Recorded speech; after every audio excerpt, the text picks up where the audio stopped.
Estambul, 1534. El amanecer rompe sobre el palacio de Topkapi como cualquier otro día. Pero en el harén, algo ha cambiado. El silencio es diferente, más pesado, más frío. Las concubinas caminan de puntillas por los corredores de mármol. No hay risas. No hay música. Solo el susurro de la seda contra la piedra, y el murmullo apenas audible de oraciones desesperadas. Porque anoche, una mujer murió. Y esta mañana, otra será culpada. Su nombre era Aisé Atún. 26 años. Hermosa, calculadora, políticamente conectada. Una de las favoritas del sultán Suleimán el Magnífico. La encontraron al amanecer en el hammam, el baño de vapor del palacio. Su cuerpo flotaba en el agua poco profunda, la piel ya fría, la garganta aplastada. Alguien la había estrangulado. Y todos sabían quién sería culpada. Hürrem Sultán. La mujer que había roto 300 años de tradición. La esclava ucraniana que se había convertido en la esposa legal del sultán más poderoso del mundo. La madre de sus hijos. La enemiga de todos. Cuando los guardias llegaron a las cámaras de Hürrem esa mañana, ella todavía dormía. La despertaron con rudeza. La arrastraron frente al gran visir Ibrahim Pasha. Y allí, bajo la luz pálida de antorchas que apenas se habían apagado de la noche anterior, le mostraron la evidencia. Un anillo de esmeralda. Su anillo de esmeralda. El que Suleimán había hecho para ella con sus propias manos. El símbolo de su favor, de su amor imposible, de su victoria sobre todas las demás mujeres del harén. Lo habían encontrado junto al cuerpo de Aisé. Hürrem negó todo, por supuesto. Sus ojos ardían con furia e incredulidad. «Soy inocente», gritó. «Alguien me está incriminando». Pero en el Imperio Otomano del siglo XVI, la inocencia no era una defensa. El poder lo era. Y esa mañana, el poder de Hürrem vacilaba como una llama al viento. Para la tarde, estaba en camino al exilio. El viejo palacio de Edirne. Un lugar de olvido. Donde las mujeres desgraciadas serán enviadas a marchitarse, a ser olvidadas, a desaparecer de la historia como si nunca hubieran existido. Hürrem viajó en un carruaje cerrado, acompañada solo por su pequeña hija Mirima. Su hijo Mehmed, heredero al trono, debía quedarse en Topkapi. Los herederos no podían abandonar el palacio. Así que Hürrem perdió todo en un solo día. Su hogar. Su posición. Sus hijos. Su futuro. A través de la ventana enrejada del carruaje, vio pasar el Bósforo. Esas mismas aguas donde, en años venideros, cientos de mujeres serían arrojadas en sacos con pesas, acusadas de crímenes que nunca cometieron. Hürrem no lo sabía todavía, pero ella era una de las afortunadas. Porque mientras ella viajaba hacia el exilio, envuelta en una manta de lana áspera en lugar de seda, otra mujer ya estaba muerta. Su nombre era Asibe. 19 años. De Bosnia. Pelo oscuro, ojos tímidos, manos callosas por el trabajo. Nadie la recuerda. Asibe había llegado al harén solo 2 años antes. No era lo suficientemente hermosa para llamar la atención del sultán, pero era lo suficientemente bonita para servir postres en las cenas de las favoritas. Lavaba ropa blanca. Llevaba bandejas. Mantenía la cabeza baja. Y hace 3 noches, Gla Hatun, la sirvienta jefa de Mahidevran Sultán, se le acercó con una orden. «Pon esto en el postre de Hürrem», le dijo Gla, presionando un pequeño paquete en la mano temblorosa de Asibe. «Solo le enfermará lo suficiente para que no pueda acostarse con el sultán esta noche. Nada más». Asibe vaciló. Sabía que esto estaba mal.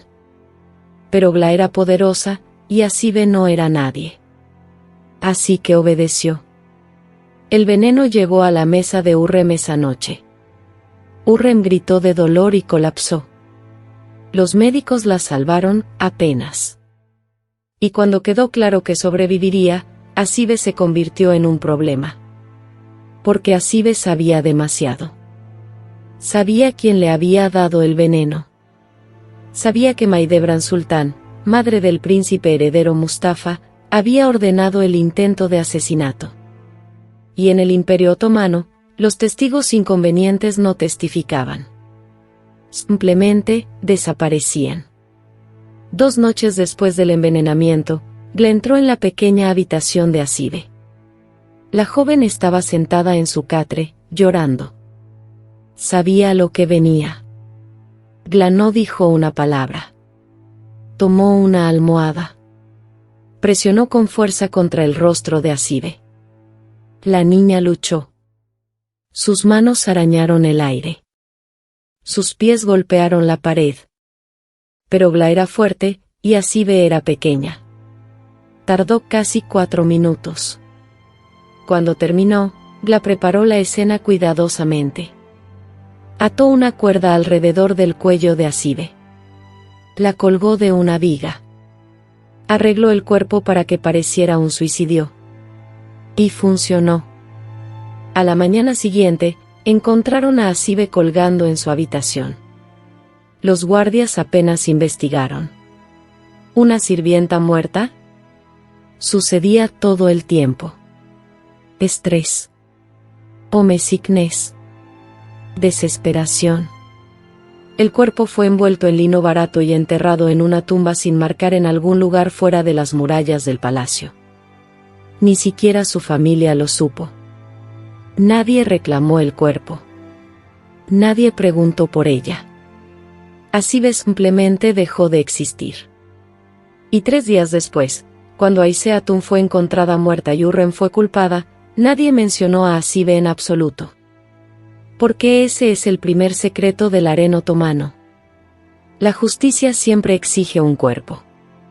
Y el poder determina de quién. Pero esta no era la primera vez que una mujer inocente pagaba por los crímenes de la realeza. De hecho, apenas 14 años antes, había sucedido algo peor. Mucho peor. Retrocedamos a 1520. Hurrem es joven todavía, apenas ha llegado al harén.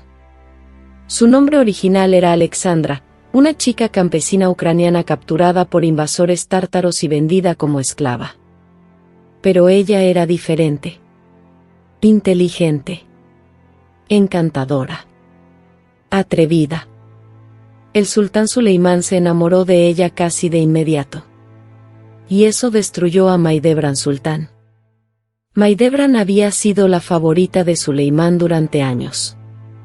La madre de su primer hijo, el príncipe Mustafa.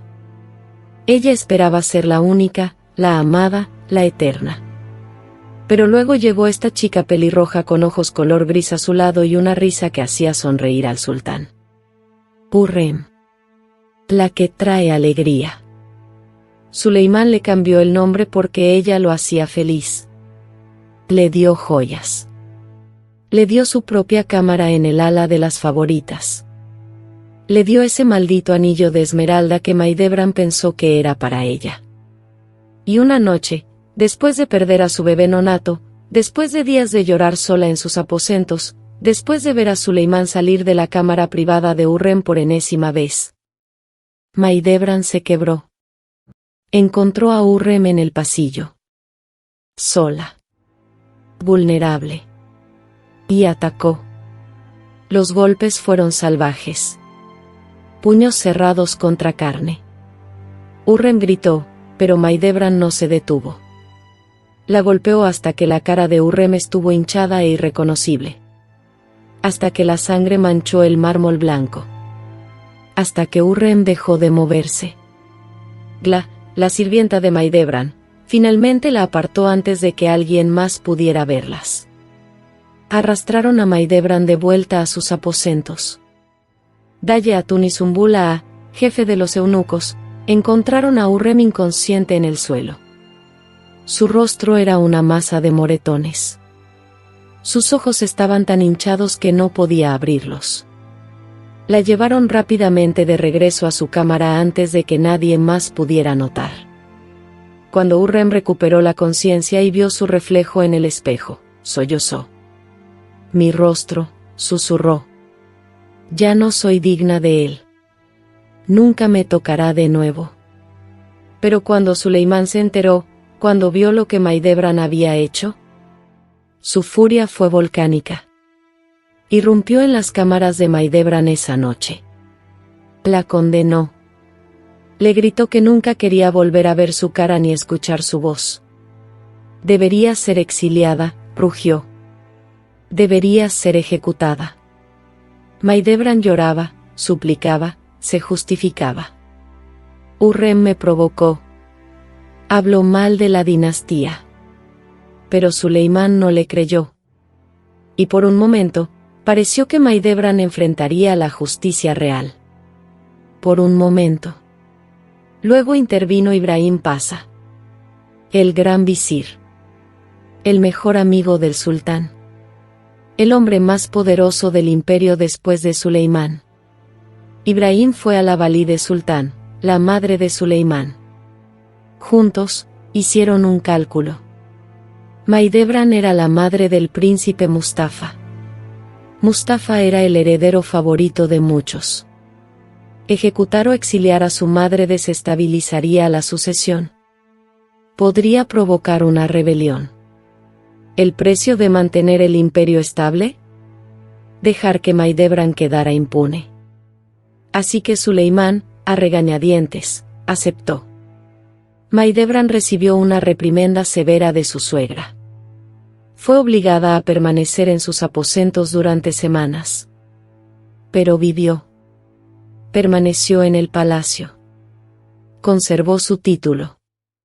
Nunca enfrentó un juicio. Nunca fue castigada. Y nadie, absolutamente nadie, mencionó que había intentado asesinar a Hurrem. Bueno, casi nadie. Porque alguien sí pagó por ese crimen. ¿Recuerdas a Hasibe? La joven a la que Egla le ordenó envenenar a Hurrem. Eso sucedió meses después del ataque de Maidebran. Pero el patrón era el mismo. Maidebran quería que Hurrem muriera. Así que conspiró con Gla. Gla reclutó a Hasibe. Hasibe puso veneno en el postre de Hurrem. Hurrem casi muere. El sultán ordenó que se encontrara al culpable y se le decapitara. Ibrahim Pasha investigó. Interrogó a todos. Y finalmente, bajo tortura, Gla confesó. Maidebran sultán me lo ordenó, lloró. Ibrahim le advirtió que no respirara una palabra de esto a nadie, o él mismo la mataría. Luego fue a Maidebran. Le dijo que sabía la verdad. Que casi envenena al sultán, porque si Suleimán hubiera comido ese postre en lugar de Hurrem, las consecuencias habrían sido catastróficas, le dijo fríamente. Pero Ibrahim no la entregó. No la denunció. En cambio, le dijo que enviara a Agla lejos durante un tiempo, hasta que las cosas se calmaran. Y en cuanto a Hasibe, la pobre chica que había sido obligada a ser la envenenadora. Bueno. Ya sabes lo que le pasó. Encontrada colgada en su habitación. Muerte escenificada como suicidio. Enterrada en una tumba sin nombre. El informe oficial decía que Hasibe se había suicidado por culpa. Que ella sola había intentado asesinar a Hurrem sultán. Caso cerrado. Maidebran nunca fue mencionada. Ibrahim protegió su secreto. La valide sultán protegió su secreto. Incluso Suleimán, que amaba a Hurrem con todo su corazón, nunca supo la verdad completa. Porque ese es el segundo secreto del harén otomano. Los crímenes cometidos por mujeres de alto rango siempre encuentran a mujeres sin rango para castigar. El sistema funcionaba con personas reemplazables. Y Hasibe era perfectamente reemplazable. Este no era un incidente aislado. Era un sistema. Una arquitectura de culpa construida durante 600 años, perfeccionada a través de generaciones, diseñada específicamente para proteger el poder sacrificando a los impotentes. Déjame mostrarte cómo funcionaba. El harén otomano albergaba a cientos de mujeres. Esposas del sultán. Concubinas favoritas. Concubinas menores. Sirvientas. Esclavas. Y había una jerarquía estricta. En la cima, la valide sultán. La madre del sultán reinante. Poder absoluto sobre el harén. Debajo de ella, las aseki sultanas. Esposas legales o favoritas principales que habían dado hijos al sultán. Más abajo, favoritas menores. Concubinas que habían dormido con el sultán pero no habían dado a luz. En el fondo, sirvientas. Esclavas. Mujeres cuya única función era servir.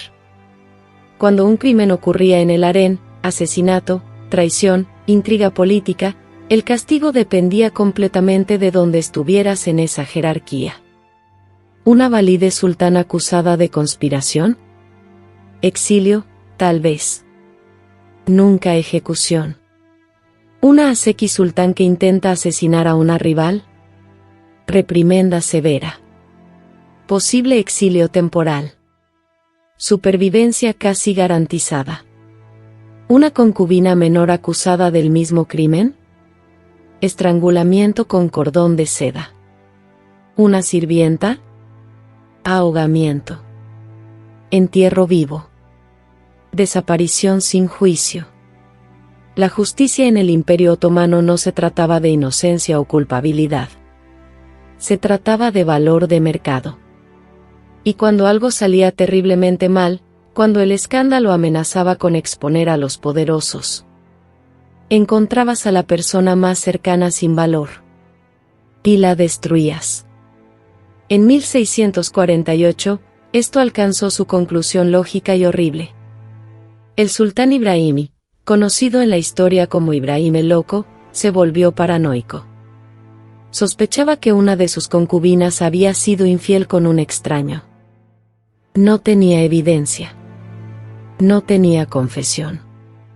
Solo sospecha susurrada por consejeros que querían verlo eliminar a las mujeres y tomar nuevas concubinas de sus propias familias. Pero Ibrahim estaba loco. Y cuando se es el sultán, la locura se convierte en política. Así que una noche, dio una orden. Todas las concubinas del harén, todas ellas, debían ser ejecutadas. 280 mujeres. Los eunucos recibieron instrucciones. Las mujeres fueron sacadas de sus camas, con los ojos vendados, con las manos atadas. Fueron cosidas en sacos de lona con rocas pesadas atadas a sus cinturas. Y luego fueron cargadas en botes. El Bósforo en la noche es hermoso. La luna se refleja en el agua negra. Las luces de Estambul parpadean en la distancia. Esa noche, se volvió una tumba masiva. Una por una, las mujeres fueron arrojadas al agua. Algunas de ellas todavía estaban conscientes cuando tocaron el agua. Podías escuchar gritos ahogados. Salpicaduras. Luego silencio. Los registros históricos mencionan que una mujer logró desgarrar su saco y comenzar a nadar hacia la orilla.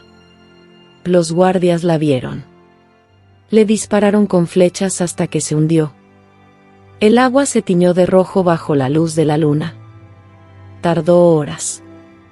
280 cuerpos. 280 vidas. Una de ellas se llamaba Melek. 22 años. De Circasia. Su padre había sido calígrafo. Ella había aprendido a leer y escribir, un raro privilegio para una esclava. Melek había enseñado poesía al hijo del sultán. Era amable. Gentil. Talentosa. No le importó. Fue cosida en un saco como las demás. arrojada al agua como las demás. Años después, durante renovaciones del palacio, encontraron sus pergaminos de poesía en un cofre olvidado. Una línea decía: si desaparezco, recuerda que una vez fui amada. Pero nadie la recordó. Porque aquí está el tercer secreto del harén otomano. Cuando eres descartable, tu vida no termina. Simplemente, nunca importó. Los pescadores del Bósforo desarrollaron una superstición después de esa noche. Se negaban a pescar en ciertas áreas. Decían que el agua recordaba.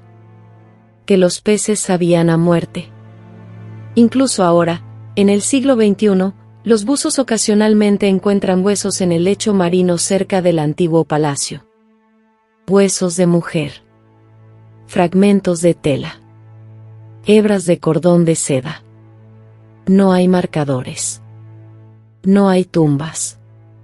Solo sedimento y silencio. Pero sigamos adelante. Porque la historia de Hurrem no termina con su exilio. De hecho, apenas comienza. Hurrem pasó meses en el viejo palacio de Edirne. Frío. Aislado. Olvidado. Su hija Mirima lloraba por su hermano Mehmed. Hurrem lloraba por Suleimán. Cada noche miraba por la ventana enrejada hacia Estambul, preguntándose si alguna vez volvería a ver al sultán. Se preguntaba si él todavía la amaba. Se preguntaba si él creía que ella era una asesina. Pero entonces, algo extraordinario sucedió. La verdadera asesina cometió un error. Su nombre era Sadika Hatun. O al menos, ese era el nombre que le habían dado en el harén. Su verdadero nombre era Victoria. Era húngara. 24 años. Hermosa. Peligrosa. Y estaba en el palacio en una misión. Años antes, Suleimán había ejecutado al prometido de Victoria, un príncipe húngaro, durante una campaña militar. Victoria había jurado venganza. Se infiltró en el harén haciéndose pasar como esclava.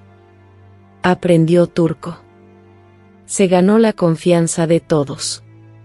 Incluso se ganó un nuevo nombre, Sadika, que irónicamente significa la leal y veraz.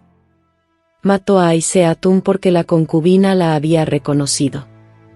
Aise había sospechado que Sadika era una espía. Así que Sadika la estranguló en el hammam y colocó el anillo de esmeralda de Hurrem cerca del cuerpo. Plan perfecto. Excepto que Victoria Sadika era ambiciosa. No solo quería venganza contra Suleimán. Quería matarlo ella misma. Así que una noche, cuando Suleimán la llamó a la cámara privada, ella fue preparada con un cuchillo escondido en su ropa. Pero en el momento exacto en que estaba a punto de apuñalarlo, escuchó gritos desde el jardín. El hijo pequeño de Hurrem, el príncipe Mehmed, se había caído en una fuente. Mahidevran Sultán lo sacó, salvándole la vida. Suleimán corrió afuera, olvidando completamente a Sadika. Y en ese momento de distracción, los guardias finalmente sospecharon. Investigaron. Interrogaron. La verdad salió. Sadika confesó.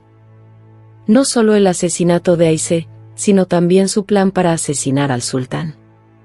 Fue estrangulada con un cordón de seda, el método de ejecución reservado para la nobleza. Irónico, ¿no? Una asesina recibió un honor que Hasibe, la inocente, nunca tuvo. El cuerpo de Sadika fue exhibido en el jardín del palacio como advertencia. ¿Y Hurrem? Hurrem fue traída de vuelta. El regreso de Hurrem a Topkapi fue triunfal. Suleimán la recibió con los brazos abiertos. Lloró. Le suplicó perdón. Nunca debí dudar de ti, le dijo. Hurrem, por su parte, había aprendido algo valioso durante su exilio. Había aprendido que la inocencia no te protege. Solo el poder lo hace. Así que se dedicó a acumular poder. Poder sistemático. Despiadado. Y una por una, destruyó a cada persona que la había traicionado. Primero, Ibrahim Pasha, el gran visir que había protegido a Mahidevran. El hombre que sabía que Mahidevran había intentado asesinar a Hurrem pero que nunca lo reveló. Hurrem pasó años socavándolo, susurrando en el oído de Suleimán, plantando dudas, acusaciones de traición. En 1541, Ibrahim Pasha fue arrestado, acusado de conspirar contra el sultán. Fue estrangulado con un cordón de seda en sus propias cámaras. Pero Ibrahim no murió solo. Su secretario jefe, Mehmed Ağa, fue ejecutado con él. Mehmed no sabía nada de las supuestas traiciones de Ibrahim. Era simplemente un escriba, un asistente. Pero estaba cerca de Ibrahim, así que era un testigo potencial. Así que también fue estrangulado. Su cuerpo fue arrojado al Bósforo. Su esposa, Zeynep, presentó una petición para recuperar el cuerpo de su esposo. Negada. Zeynep murió en la pobreza 3 años después. Nadie la recuerda tampoco. Luego vino la venganza más grande de Hurrem. Şehzade Mustafa, el hijo de Mahidevran, el heredero favorito. En 1553, Mustafa fue acusado de planear una rebelión contra su padre. Las acusaciones eran falsas, casi con certeza. Pero Hurrem había pasado décadas convenciendo a Suleimán de que Mustafa era una amenaza, que estaba demasiado cerca de los jenízaros, que podría iniciar una guerra civil. Suleimán, ahora anciano y cada vez más paranoico, finalmente cedió. Ordenó a Mustafa que viniera a su tienda durante una campaña militar. Cuando Mustafa entró, los verdugos estaban esperando. Fue estrangulado frente a su padre. Tenía 38 años. Mahidevran, cuando se enteró de la muerte de su hijo, aulló. Su grito fue escuchado en todo el palacio de Topkapi. Fue exiliada a Bursa. Sola. Rota. Y aquí está lo más trágico. Una joven sirvienta llamada Fariye se ofreció como voluntaria para acompañarla al exilio. Fariye tenía 19 años. Había servido a Mahidevran desde que era niña. Lealmente. Amorosamente. Pasó los siguientes 28 años de su vida en ese palacio distante y desmoronado en Bursa, cuidando a Mahidevran mientras la mujer se marchitaba en locura por el dolor. Fariye nunca se casó. Nunca se fue. Murió a los 47 años. Fue enterrada en una tumba sin nombre junto a la tumba de Mustafa. Hurrem, por su parte, murió en su cama en 1558. Rodeada de riquezas. Rodeada de sus hijos. Su hijo Selim eventualmente se convirtió en sultán. Ella ganó. ¿Pero el costo? El costo fueron 47 vidas. Sirvientas. Guardias. Secretarios. Mensajeros. Personas sin nombres. Personas sin tumbas. Personas que murieron para que los poderosos pudieran continuar sus juegos. Entonces, ¿de cuántas personas estamos hablando? A lo largo de los 600 años del Imperio Otomano, los archivos del palacio documentan miles de residentes del harén desaparecidos.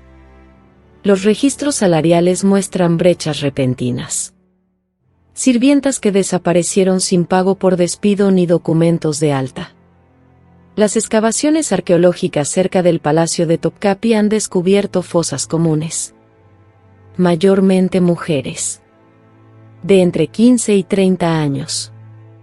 Los historiadores modernos estiman que más de 10.000 mujeres murieron en ejecuciones relacionadas con el harén a lo largo de la historia otomana.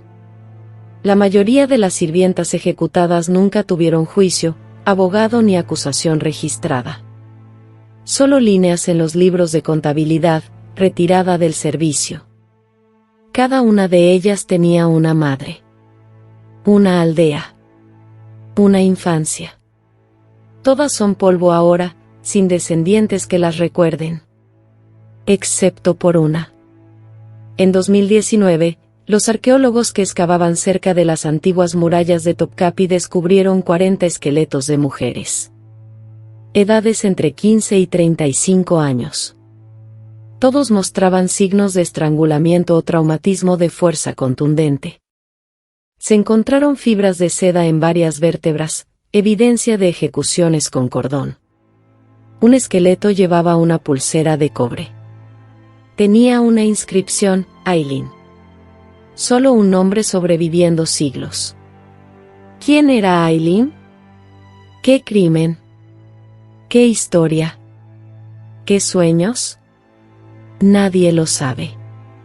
Ahora está enterrada en una tumba municipal de Estambul, con un marcador que dice, mujer desconocida, siglo XVI.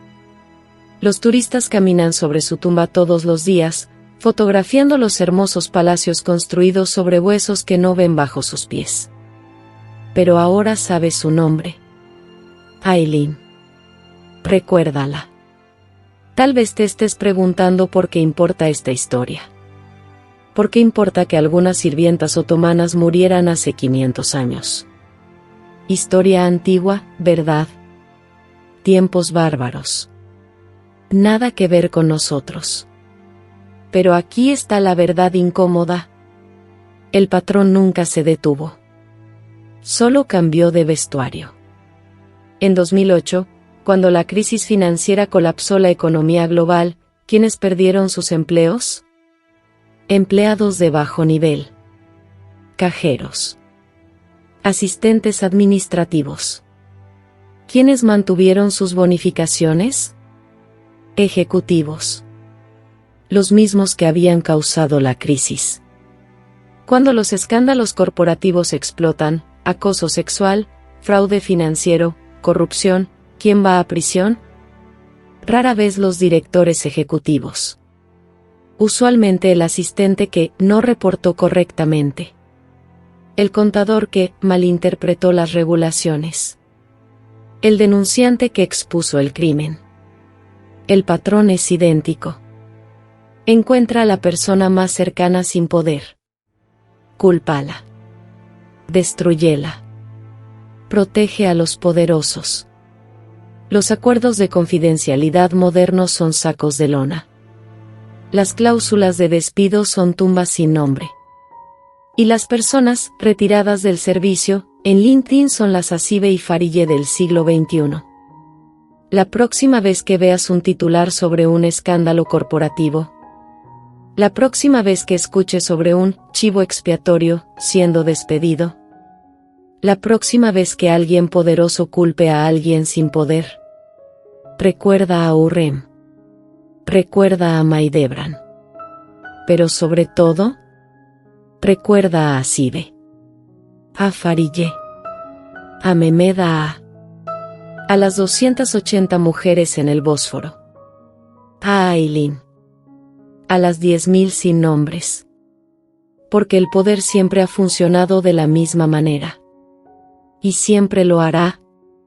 A menos que aprendamos a reconocer el momento en que estamos siendo posicionados como la próxima persona descartable.